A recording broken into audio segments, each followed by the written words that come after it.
This is the first of many talks I hope to be having with you just about every week.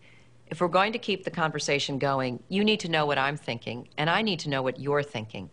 And right now, there isn't one of us who isn't thinking about Iraq.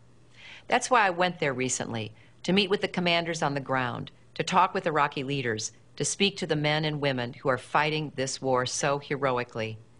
I came back even more determined to stop the president's escalation of troops into Iraq and to start the redeployment of troops out of Iraq. I outlined my plan then and introduced it on Friday.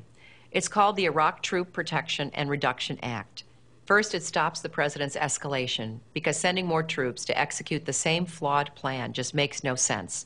We all know that. Why doesn't he?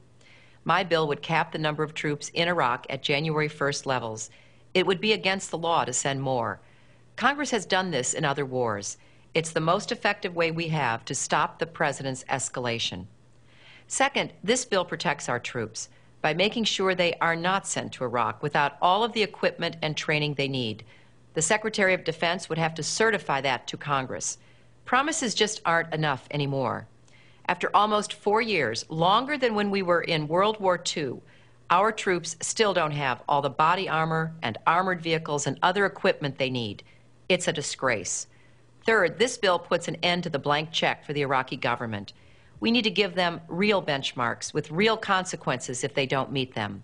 They need to weed out sectarian insurgents from their security forces, distribute their oil revenues fairly, and take greater responsibility for their own security. If the Iraqi government wants our funding for their security and reconstruction, it's time for them to earn it.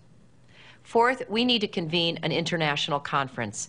We need to bring other countries together to help forge a stable future for Iraq. And finally, we need to begin a phased redeployment of our troops out of Iraq. I've been pushing for this for almost 2 years. Now it's time to say the redeployment should start in 90 days or the Congress will revoke authorization for this war.